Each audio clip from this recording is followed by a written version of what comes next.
Hello बच्चों, welcome to my channel learning launch. आज हम स्टार्ट करें क्वेश्चन नंबर 2 से। इससे पहले वाली वीडियो मैंने क्वेश्चन नंबर 1 किया हुआ है, एक्सप्लेन किया है। अगर किसी को समझ नहीं आता तो मेरे को कमेंट कर सकता है, मैं उसको और अच्छी तरीके से एक्सप्लेन कर दूंगा। आज हम करेंगे क्वेश्चन नंबर 2। इसके अंदर लिखा गया है कि हमको ना 4 टर्म निकालनी है एपी की, जिसके अंदर से मेरे को ए दिया हुआ है, डी दिया हुआ है। हमको इसी की जरूरत होती है, हम फॉर्म आराम से निकाल सकते हैं। फॉर्म क्या होता है? सबके बीच में डी सेम आना चाहिए। इसका एक फॉर्मूला होता है, मैं आपको फॉर्मूला बता देता हूँ। वैसे तो इसमें सिंपल भी निकाल लेना, लेकिन पहले भी फॉर्मूला लिख दें। ए प्लस डी, ए प्लस 2D, ए प्लस 3D। ये मेरी 4 फॉर्म का ना फॉर्मूला है। लेकिन जब ये दिया हुआ है तो जरूरी नहीं है आप इसका ही यूज़ करो। अगर इसका भी यूज़ करोगे तब भी हो जाएगा, नहीं होगा तो देखो ए तो मेरा 10 दिया है, अब जो अगला है वो 10 और डी मेरा कितना है 10। अब अगला मेरा 10 है ए, 2 यहाँ आ जाएगा और 10 की इसमें मल्टीप्लाई जाएगी। अब ए मेरा कितना है 10 है, 10 प्लस 3 और डी भी मेरा 10 है। तो यहाँ देखो ये 10 हो गया, 10 दूनी 20 हो गया, 20 अरे ये 10 30 हो जाएगा, ये प्लस है सॉरी, और ये मेरा 40 हो गया एंड सो ऑन। तो ये मेरा एपी निकल के आ गया। डी का मतलब है कॉमन डिफरेंस, यहाँ पे लिखा भी है। जब डिफरेंस हमको दिया ही हुआ है ए से हमें स्टार्ट होना है तो हर किसी में 10 ऐड कर दो, तो वही होता है 10 20 30 40, ये हो गया। लेकिन फॉर्मूले से निकालना ज़्यादा आसान होता है, क्योंकि आगे क्वेश्चन जो है ना वो बिना फॉर्मूले के नहीं होंगे।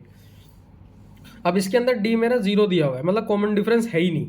और कॉमन डिफरेंस नहीं है तो मेरा जो ए पी है ना वो -2 -2 -2 -2 ही रहेगा, ये बढ़ेगा ही नहीं, मतलब यही सेम रहेगा। और अगर ये सेम है, अब इसको मैं चेक करके दिखा देता हूँ, क्योंकि बहुत से बोलते हैं कि सर ऐसा नहीं होता। अब तो मैं इसको चेक करता हूँ। ए प्लस डी, ए प्लस 2D और ए प्लस 3D, ये मेरा फॉर्मूला आ गया। तो पहली टर्म कितनी है -2, दूसरी कितनी है -2 प्लस डी कितना है 0, थर्ड टर्म कितनी है -2 प्लस डी कितना है मेरा 0, ए कितना है मेरा -2 प्लस 3 और डी कितना है 0। अब यहाँ देखो ये मेरा -2 में 0 ऐड करोगे -2, 2 में 0 की मल्टीप्लाई करोगे 0 और -2 ऐड करोगे -2, सेम उसी तरीके से -2। ये देखो जब मेरा डी 0 है और ए मेरे को -2 दिया हो, -4 दिया हो, -10 1500 कुछ भी दिया हो, तो सेम मेरा वही रहेगा, उसमें चेंज नहीं होता, क्योंकि डी हमारा कॉमन डिफरेंस है। जब डिफरेंस ही 0 है तो बाकी वो सारी की सारी डिजिट हमारी सेम जाएगी। अब हम करते हैं इसका थर्ड पार्ट। देखो यहाँ पे आपको फॉर्मूले की जरूरत पड़ेगी, क्योंकि यहाँ पे आप माइनस कब तक करोगे, इसलिए इसका फॉर्मूला याद कर लो। ए प्लस डी, ए प्लस 2D और ए प्लस 3D, ये इसका फॉर्मूला है। अब ए कितना है मेरा 4, अगले में 4 प्लस -3। अब अगली टर्म ए कितना है 4 प्लस 2 -3, ए कितना है मेरा 4 प्लस 3 -3। अब पहली टर्म तो मेरी 4 है, अब ये -3 और +3, -3 हो जाएगा तो ये 4 में से 3 जाएगा तो मेरा आएगा 1। अब ये -6 हो जाएगा, क्योंकि 2 से 3 की मल्टीप्लाई की -6, -6 में से 4 जाएंगे तो -2, ये -9 हो जाएगा, 3 3 9, 9 में से 4 गया तो ये आएगा मेरा -5। इतनी मल्टीप्लिकेशन या इतनी डिवाइड तो आपको आती ही होगी, और जो नहीं आती तो मैं इसको भी प्रॉपर तरीके से बता सकता हूँ, आप बस मेरे को कमेंट कर दीजिएगा। तो ये मेरा इसका आंसर आ गया। अब जो अगले टर्म है वो थोड़ी अच्छी है, अब उसको देखते हैं, क्योंकि इसमें और इससे अगले वाले में कैलकुलेशन है। पहले अपना फॉर्मूला लिखो। ए प्लस डी, ए प्लस 2D, ए प्लस 3D, 4 टर्म के लिए इतना फॉर्मूला बहुत होता है। अब पहले दिया हुआ है मेरे को a-1, अगले में है ए डी, मतलब a-1 प्लस 1/2। अब जब मैं +1/2 करूँगा तो इसका एलसीएम तो मेरा 2 आ जाएगा। अब यहाँ पे मैं -2 + 1 तो कितना आएगा -2 + 1, तो ये जो मेरी टर्म आएगी ये आएगी -1/2, ये मेरी अगली टर्म है। अब यहाँ दिया है मेरे को -1 प्लस 2 की मल्टीप्लाई 1/2 में करनी है, ये तो मेरा कट गया। -1 और +1, यहाँ मेरा कितना आ गया -1 + 1, ये मेरा 0 आ गया। अब यहाँ मेरे को ए टर्म दी हुई है -1 प्लस 3 की मल्टीप्लाई करनी है मेरे को 1/2 में।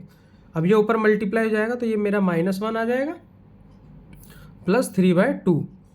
अब इनका एलसीएम निकालते हैं तो नीचे तो 2 आ गया, यहाँ मेरा -2 + 3 हो जाएगा, तो ये जो मेरी वैल्यू आएगी 1/2 आएगी। जो मेरा AP जो बना वो क्या बना, अब ये देखो -1 -1/2 0 और 1/2, ये मेरा AP बना है इस तरीके से। क्यों, तो किसी किसी क्वेश्चन में हम क्वेश्चन देख के नहीं कर सकते, फॉर्मूले के साथ ही हम कर पाएंगे। अब अगला देखते हैं, अगले में और भी कैलकुलेशन है क्योंकि ये दोनों माइनस के और पॉइंट में है। वैसे इतनी भी कोई बड़ी बात नहीं है। तो a + d a + 2d a + 3d, ये मेरी 4 टर्म हो गई। अब पहली टर्म दी हुई है मेरे को -1/120 1.25, सेकेंड टर्म है मेरी -1.25 प्लस 0.25 माइनस की, सॉरी। अब यहाँ देखो ये भी माइनस और ये भी माइनस, माइनस प्लस माइनस ही होता है, तो माइनस माइनस मेरा जुड़ जाएगा, तो ये कितना आ जाएगा, ये आ जाएगा मेरा 1.50 और मेरा साइन आएगा है माइनस का। अब अगली टर्म जो मेरे को दी हुई है वो दी हुई है मेरे को -1.25 प्लस 2 × 0.25 माइनस का, तो -1.25 प्लस, वो प्लस नहीं आएगा सॉरी, यहाँ मेरी प्लस माइनस माइनस हो जाएगा और ये मेरा आएगा 0.50, तो मेरी टर्म हो जाएगी -1.75। ये मेरी हो गई 2 टर्म। तीसरी टर्म में यहीं निकाल रहा हूँ, थोड़ा छोटा रह गया, कोई नहीं आप देखिएगा। तीसरी टर्म के लिए -1.25 प्लस 3 × में 0.25 है माइनस का, तो मेरा -1.25 माइनस 25 या 75 0.35 आ गया। अब जब मैं इनको प्लस करूँगा तो ये मेरा -2 आ जाएगा, या -2 लिखो या -2.0, कुछ कोई दिक्कत नहीं है।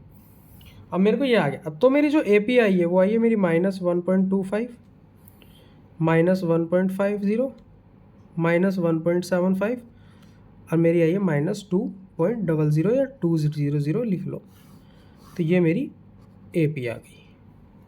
आई होप आपको मेरा पढ़ाया हुआ समझ में आया तो मेरे चैनल को लाइक एंड सब्सक्राइब करें, अपने फ्रेंड्स में शेयर करें और मुझे थोड़ा सपोर्ट करें ताकि मैं और अच्छे से आपको वीडियो बना के और अच्छी तरीके से आपको समझा सकूं।